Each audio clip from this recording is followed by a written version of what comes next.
இன்றைய வேளாண் தொழில்நுட்ப பகுதியில் பயறு வகை பயிர்களில் சாகுபடி தொழில்நுட்பங்கள் குறித்து கடலூர் மாவட்டம் விருதாச்சலம் வேளாண் அறிவியல் நிலையத்தின் திட்ட ஒருங்கிணைப்பாளர் முனைவர் கே நடராஜன் அவர்கள் தரும் தகவல்கள்.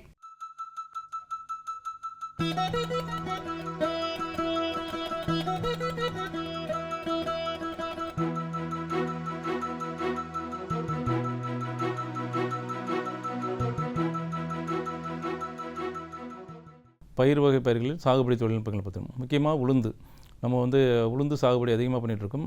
அந்த பற்றி இன்றைக்கி பார்க்கலாம். முக்கியமாக பார்த்திங்கன்னா உளுந்தில் நமக்கு அதிகம் நம்ம லாபம் தரக்கூடிய பயிர். குறுகிய நாட்கள் 65 to 70 நாளில் நம்ம மகசூல் எடுக்கக்கூடிய பயிர். அதிகம் நமக்கு லாபம் தரக்கூடிய பயிராகவும் நம்ம உளுந்து பயிர் இருக்குது. ஸோ அந்த வகையில் பார்த்திங்கன்னா நம்ம ஒவ்வொரு இதுவும் விதை உற்பத்தி எப்படி செய்வது, விதை உற்பத்தி மூலம் அதிக மகசூலும் பெறலாம், அதிக லாபமும் அடையலாம். அதில் முக்கியமாக பார்த்திங்கன்னா ரகங்கள் நம்ம தேர்வு செய்யணும். ஃபஸ்ட்டு நம்ம எப்போதுமே ஒரு பயிர் செய்வதற்கு முன்னாடி எந்த பருவத்தில் நம்ம பயிர் செஞ்சால் நம்ம மகசூல் அதிகமாக எடுக்க முடியும். அந்த வகையில் பார்த்திங்கன்னா நம்ம உளுந்துக்கு முக்கியமாக பார்த்திங்கன்னா 2-3 பருவம் நம்ம பயன்படுத்தலாம். ஆடி பட்டம்னு சொல்லக்கூடியது வைகாசி பட்டம், சித்திரை பட்டம் ஒன்று, வைகாசி ஆணி ஆடி பட்டம் ஒன்று பயன்படுத்தலாம். அடுத்து புரட்டாசி ஐப்பசி பட்டத்தில் நம்ம பயிர் செய்யலாம். ஸோ இந்த பருவத்துக்கு நம்ம எந்த ரகத்தில் தேர்வு செய்யலாம். முக்கியமாக பார்த்திங்கன்னா நமக்கு உளுந்து பயிர் சாகுபடி குறுகிய நாள் இருக்கிறதுனால நமக்கு மழை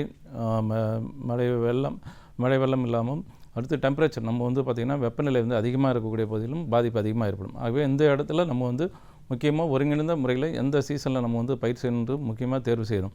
ஸோ அந்த வகையில் நம்ம தேர்வு செய்வதால் நம்ம மகசூல் அதிகம் எடுக்கலாம். அடுத்து என்னென்ன ரகங்களுக்கு இப்போ ரீசெண்டாக பார்த்திங்கன்னா நிறைய ரகங்கள் நம்ம வெளியிட்டிருக்கோம். வம்பன் தேசிய பயிர் வகை ஆராய்ச்சி நிலையத்திலேருந்து இப்போ வம்பன் 8, வம்பன் 9, வம்பன் 10, வம்பன் 11, வம்பன் 12 இந்த ரகங்கள்லாம் வெளியிட்டிருக்கோம்.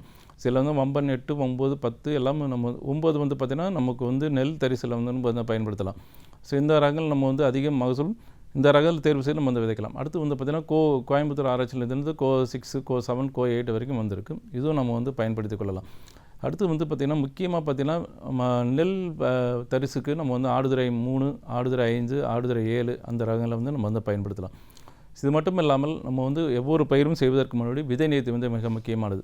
ஸோ அந்த வகையில் பார்த்திங்கன்னா நமக்கு பயிர் வகை பயிர்களுக்கு நம்ம இந்த ட்ரைகோடர்மா விரிடின்னு சொல்லக்கூடிய எதிர் பூஞ்சான கொல்லிகள் 1 கிலோவுக்கு 4 கிராம் என்ற அளவில் விதை நேர்த்தி செய்து விதைக்கலாம். ஸோ அப்படி விதைக்கக்குள்ளே நமக்கு கண்டிப்பாக பூச்சி மற்றும் வேரல்கள் நோய் வராமல் நம்ம பாதுகாக்கலாம். முக்கியமாக பார்த்திங்கன்னா பயிர் வகை பயிர்களில் வேரல்கள் நோய் அதிகமாக வரக்கூடிய தன்மை இருக்கும். ஏன்னா விவசாயிகள் சொல்கிறதெல்லாம் பார்த்திங்கன்னா அங்கங்கே செடி காஞ்சி போயிடுது, நம்ம இறந்துடுதுன்னு சொல்லுவாங்க. ஒரு இடத்துலையும் செடி இல்லைன்னு இருக்கும். அந்த வகையில் பார்க்கலாம் நம்ம ட்ரைகோடர்மா விரிடியை கண்டிப்பாக விதை நேர்த்தி செய்யணும். அடுத்து பார்த்திங்கன்னா உயிர் உரங்கள் ரைசோபியம், பாஸ்போபாக்டீரியா ஒரு ஏக்கருக்கு பார்த்திங்கன்னா 8 கிலோ விதை இருக்குன்னா அதில் 1 பாக்கெட் ரைசோபியம், 1 பாக்கெட் பாஸ்போபாக்டீரியா.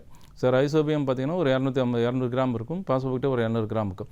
இதெல்லாம் நம்ம சாதம் படித்த அரிசி கஞ்சி தண்ணி இருக்கு இல்லையா, அந்த தண்ணியில் ஒரு 3 ரம்பல் எடுத்துகிட்டு இந்த ரைசோபியம் மற்றும் பாஸ்போபாக்டீரியா கலவையை கலந்து அது கூட நம்ம விதை நேர்த்தி செய்து நம்ம அதுக்கப்புறம் நிழலில் உலர்த்திட்டு அதுக்கப்புறம் விதைச்சின்னா மண்ணில் நமக்கு விதை நேர்த்தி செய்வதன் மூலம் கிடைக்கக்கூடிய பலன்கள் அதிகமாக கிடைக்கக்கூடிய தன்மை. ஏன்னா நைட்ரஜன் சத்து காற்றில் உள்ள நைட்ரஜனை கிரகிச்சு வேர் முடிச்சு உண்டாகும் நம்ம பயிர் வகை பயிர்களில். அதுமாதிரி பாஸ்போபாக்டீரியா பார்த்திங்கன்னா வேருக்கு நல்ல வளர்ச்சி கொடுக்கக்கூடிய தன்மை அதிகமாக இருக்கும். இவையெல்லாம் விதை நேர்த்தி செய்வதன் மூலம் நமக்கு மண் மூலம் பரவக்கூடிய நோய்களை கட்டுப்படுத்திடலாம். அடுத்து உரம் பார்த்திங்கன்னா நமக்கு பயிர் வகை பயிர்களில் அதிகமாக உரம் வேண்டிய அவசியமே இல்லை. அது கலை கட்டுப்பாடு மிக முக்கியமானது. ஏன்னா ஃபஸ்ட்டு 25 நாள் 30 நாள் நம்ம களை இல்லாமல் பாதுகாத்து கொண்டாலே நமக்கு மகசூல் அதிகமாக எடுத்துடலாம். ஏன்னா நம்ம களை அதிகமாக இருந்துச்சுன்னா இப்போ நம்ம கொடுக்கக்கூடிய உரங்கள் எல்லாமே இப்போ கலையை பயிர் எடுத்துக்கும்.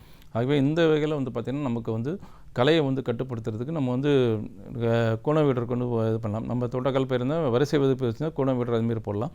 அல்லது நமக்கு ஆள் பற்றாக்குறை இருக்கிற நேரத்தில் நமக்கு முக்கியமாக பார்த்திங்கன்னா களைக்கொல்லி உபயோகப்படுத்தலாம். ஸோ 2 விதமான களைக்கொல்லிகள் இருக்குது. களை முளைப்பதற்கு முன் உள்ள களைக்கொல்லி இருக்குது, களை முளைத்த பின் உள்ள களைக்கொல்லி இருக்குது. ஸோ களை முளைப்பதற்கு முன் பார்த்திங்கன்னா நம்ம பென்டிமெத்திலின் அல்லது ஃப்ளூக்ளோரலின் இதெல்லாம் நம்ம பயன்படுத்தலாம். அதாவது 1 ஏக்கருக்கு 1.5 லிட்டர் இல்லை 1.5 லிட்டர் அளவுக்கு நம்ம பயன்படுத்திக் கொள்ளலாம். அடுத்து களை முளைத்த பின் களைக்கொல்லி பார்த்திங்கன்னா நமக்கு நிறைய கெமிக்கல்ஸ் நம்ம இப்போ ஃபார்முலேஷன் எல்லாம் வந்திருக்கு. அது பர்சூட்டுன்னு சொல்லக்கூடிய மருந்து இருக்குது. அல்லது புல் வகை இது பர்சூட் பார்த்திங்கன்னா புல் வகை கலையில் கட்டுப்படுத்தும். அதேமாதிரி டர்கா சூப்பர்னு சொல்லக்கூடிய மருந்து இருக்குது. அது பார்த்திங்கன்னா புல் வகை கலை கட்டுப்படுத்தும். இது பர்சூட் 2 இலை கலைகள் கட்டுப்படுத்தும்.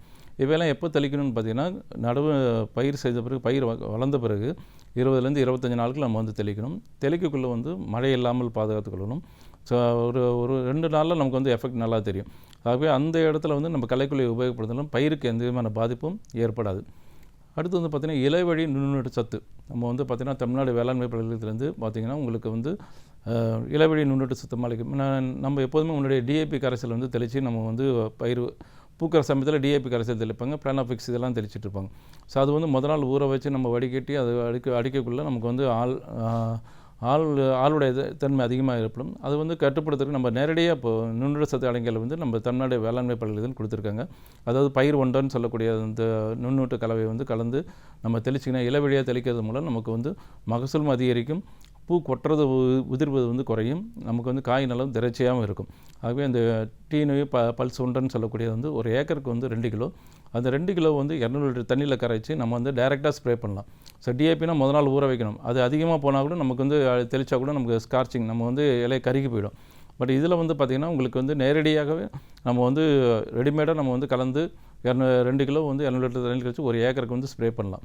அப்படி ஸ்ப்ரே பண்ணக்குள்ளே கூட வந்து ஒட்டுந்திரம் சேர்த்து தெளிக்கிறதுனால பயிர் வந்து ஈஸியாக நமக்கு வந்து இலை மேலே பட்டு அப்சார்ப் பண்ணி நிறைய இருக்கும்.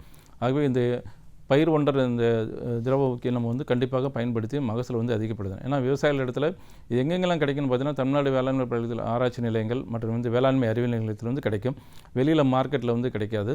நீங்கள் வந்து இது அந்தந்த வேளாண்மை அறிவியல் அணுகி நீங்கள் வந்து வாங்கி கொள்ளலாம். இது வந்து பார்த்திங்கன்னா ஒரு கிலோ வந்து பார்த்திங்கன்னா 2 கிலோ பாக்கெட் வந்து 450 ரூபா தான். இதை வாங்கி நம்ம வந்து பயன்படுத்துறதுனால நமக்கு வந்து மகசூலும் அதிகரிக்கிற தன்மை அதிகமாக இருக்கும். பயிர் வகை பயிரில் முக்கியமாக அடுத்தது பார்த்திங்கன்னா உளுந்தில் வந்து பார்த்திங்கன்னா பூச்சி நோய் தாக்குதல். இதில் வந்து முக்கியமாக பார்த்திங்கன்னா நமக்கு வந்து இலையை கெடுத்து சாறு உறிஞ்சும் பூச்சிகள் மற்றும் இலையை கெடுத்து உண்ணும் பூச்சிகள் 2 தான் பிரிக்கலாம். ஸோ அதில் வந்து பார்த்திங்கன்னா நமக்கு முக்கியமாக பூச்சின்னு பார்த்திங்கன்னா உங்களுக்கு வந்து சாறு அஸ்வினி இலைப்பேன் இதெல்லாம் வரக்கூடிய தன்மையாக இருக்கும். ஸோ இதை வந்து நம்ம ஆரம்ப ஸ்டேஜில் கட்டுப்படுத்துறதுனா நமக்கு வந்து ஒருங்கிணைந்த முறையில் பண்ணணும்னா நம்ம சோலார் ட்ராப்னு சொல்லக்கூடிய ட்ராப் வச்சுக்கலாம், நம்ம சூரிய ஒளி ட்ராப்னு சொல்லக்கூடிய அல்லது இனக்கவர்ச்சி பொரிய வைக்கலாம். ஸோ இதெல்லாம் வயலில் வச்சிங்கன்னா நமக்கு வந்து ஈஸியாக அந்த பூச்சி தாயோட அந்து பூச்சிகளை அழித்து நமக்கு வந்து ஈஸியாக கட்டுப்படுத்தலாம். இதுக்கப்புறம் நம்ம வந்து மருந்துக்கு நம்ம போகலாம். நம்ம வந்து மருந்துக்கு எந்தெந்த மருந்துன்னா இமிடாக்ளோபிரிட் இந்த மருந்து வந்து ஸ்ப்ரே பண்ணால் நமக்கு வந்து ஓரளவுக்கு இந்த மற்ற பூச்சியெல்லாம் கட்டுப்படுத்தலாம். அடுத்து முக்கியமாக பார்த்திங்கன்னா பயிர் வகை பயிர்களை உளுந்தில் பார்த்திங்கன்னா வேரல்கள் நோய் வரக்கூடிய இதுக்கு முன்னாடியே சொன்ன மாதிரி நம்ம இந்த விதை நீர்த்தி வந்து கண்டிப்பாக பண்ணணும். இந்த ட்ரைக்கோடர்மா விரிடின்னு சொல்லக்கூடிய அந்த நுண்ணுயிர்கொல்லிகள் வந்து பயன்படுத்தி நம்ம வந்து விதை நீர்த்தி செய்வதன் மூலம் நமக்கு வந்து வேரல்கள் நோயை கட்டுப்படுத்தலாம். அடுத்தது நம்ம வந்து ஒரு தடவை வயலுக்கு முன்னாடி விதைக்கிறதுக்கு முன்னாடி இந்த 1 கிலோ ட்ரைக்கோடர்மா விரிடியை ஒரு 5 கிலோ தொழு உரத்தில் கலந்து வயலில் நம்ம விதைக்கிறதுக்கு முன்னாடி தெளிச்சுன்னா மண்ணில் உள்ள பாக்டீரியாக்கள் எண்ணிக்கை வந்து அதிகமாக இருக்கும். அதனால் நமக்கு நோய் எதிர்ப்பு சக்தி அதிகமாக கிடைக்கக்கூடிய நன்மை அதிகமாக இருக்கும். அடுத்தது வந்து பார்த்திங்கன்னா முக்கியமாக வந்து நம்ம வந்து மொசைக் டிசீஸ் நம்ம வரக்கூடிய பயிர் வகை பயிரில் உளுந்தில் வந்து பார்த்திங்கன்னா நமக்கு மொசைக் டிசீஸ் அதுமாரி வரக்கூடிய தன்மை அதிகமாக இருக்கும். எல்லோ வெயின் மொசைக், மஞ்சள் தேமல் நோய். ஸோ இதை வந்து கட்டுப்படுத்துறதுக்கு முக்கியமாக நம்ம வந்து கண்டிப்பாக சீசன் நம்ம கரெக்டான சீசனில் போடணும். அடுத்து வந்து பார்த்திங்கன்னா முக்கியமாக ஒரு செடி மஞ்சள் நோய் வந்துன்னா அதை எடுத்து நம்ம பிடுங்கி நம்ம வந்து கட்டுப்படுத்தணும். இதெல்லாம் மருந்துக்கு நம்ம வந்து முறக்கடப்பாஸ் இந்த மருந்தை வந்து பயன்படுத்தலாம். அடுத்து வேறு இந்த நிறைய மருந்தெல்லாம் இருக்குது. ஸோ அதை வந்து ஃபஸ்ட்டு ஒரு செடி வந்தோன்னா அதை வந்து கட்டுப்படுத்துறதுக்கு முதல்ல அந்த செடியை பிடிங்கி நம்ம வந்து அழிச்சிடணும், இல்லைன்னா மண்ணில் போட்டு புதைச்சிடணும். ஸோ இதை விட்டுட்டுனா அதுக்கப்புறம் ஸ்ப்ரெட் ஆகிட்டு நமக்கு நிறைய மஞ்சள் தேமல் அதிகமாக வரக்கூடிய வாய்ப்பு அதிகமாக இருக்கும். இது ஆரம்பத்தில் இது வந்து பூச்சி நமக்கு வந்து வெள்ளை ஈ மூலம் பரவக்கூடியது. அந்த பூச்சி தான் நம்ம வெக்டார்னு சொல்லக்கூடிய அது வந்து கட்டுப்படுத்தணும்னா நம்ம வந்து ஸ்ப்ரே பண்ணி தான் ஆகணும். இந்த ஸ்ப்ரே பண்ணி நம்ம வந்து மருந்தை வந்து கட்டுப்படுத்தலாம். இதுக்கப்புறம் நம்ம அறுவடை செய்து மதிப்பு கூட்டி விற்கிறதுனால நமக்கு வந்து உளுந்தில் வந்து அதிகமாக லாபம் தரக்கூடிய பயிராக இருக்கும். ஏன்னா இப்போ வந்து பார்த்திங்கன்னா நிறைய பேர் வந்து உளுந்து அப்படியே விற்கிறாங்க, மார்க்கெட் கமிட்டியில் போகிறத விட. சரி, நீங்கள் மதிப்பு கூட்டி விற்கிறதுனால நமக்கு வந்து லாபம் அதிகம் தரக்கூடிய பயிராக இருக்கும். அதுமாரி விதை மூலம் விதையோ கொடுத்ததுனால நமக்கு வந்து மகசூல் அதிகப்படுத்திய வாய்ப்பு அதிகமாக இருக்குது. ஸோ அறுவடை செய்து நம்ம வந்து ஈரப்பதம் வந்து 9% வச்சுருந்து அதுக்கப்புறம் நம்ம வந்து விதைநீர்த்தி நம்ம வந்து விதைக்கலாம், விதைநீர்த்தி செய்து வச்சுருக்கலாம். நம்ம வந்து இயற்கை உணவுக்கு பயன்படுத்தினா நீம் ஆயில் நம்ம வந்து பயன்படுத்தலாம். வேப்ப எண்ணெய் கரைசலை வந்து கலந்து வைக்கலாம், அல்லது மஞ்சள் பொடியை வந்து கலந்து வைக்கலாம். அதாவது 1:8 நம்ம வந்து 1 கிலோவுக்கு 800 கிராம் என்ற அளவில் நம்ம 1:1 அந்த ரேஷியோவில் நம்ம வந்து கலந்து வைக்கலாம். வசம்பு பவுட்ரு, இப்போ வந்து பார்த்திங்கன்னா வேப்ப இலையை வந்து நல்லா பவுடராக்கி அதுவும் வந்து நம்ம வந்து 1 கிலோவுக்கு என்ற அளவில் விதைநீர்த்தி வச்சால் நம்ம வந்து உணவு தேவைக்கு பயன்படுத்தலாம். நம்ம வந்து கெமிக்கல் நம்ம வந்து விதைக்காக பயன்படுத்தினா நம்ம வந்து ஒரு 1:1 ரேஷியோவில் நம்ம வந்து வேப்ப எண்ணெய் கரைசல் இந்த குளோரிபெரிபாஸ் இந்த மாதிரிலாம் கலந்து வச்சுருந்து நம்ம வந்து விதைக்காகவும் பயன்படுத்தலாம். ஏன்னா இந்த உளுந்தில் பார்த்திங்கன்னா இந்த பல்ஸ் பீட்டுன்னு சொல்லக்கூடிய அந்த புழு வந்து பூச்சி வந்து அதிகமாக தாக்கக்கூடிய தன்மை அதிகமாக இருக்கும். பயிர் வண்டு, அந்த வண்டு தாக்கக்கூடிய தன்மை அதிகமாக இருக்கும். அதெல்லாம் கட்டுப்படுத்துறதுக்கு நம்ம இந்த இயற்கை முறையிலும் கட்டுப்படுத்தி நம்ம வந்து சேமித்து வச்சாக்க நம்ம வந்து பூச்சியோட தாக்கம் இல்லாமல் விதையை வந்து நல்ல முறையில் சேமித்து விதைக்காக பயன்படுத்தலாம். ஆகவே இந்த தொழில்நுட்பங்களை சரியான முறையில் சரியான தொழில்நுட்பங்களை பயன்படுத்தினால் நம்ம அந்த உளுந்தில் அதிகம் மகசூல் பெறலாம் என்று கூறி விடைபெறுகிறேன். நன்றி, வணக்கம். மேலும் விவரங்கள் பெற முனைவர் கே நடராஜன் அவர்களை 09994315004 என்ற கைபேசி எண்ணில் தொடர்பு கொள்ளலாம்.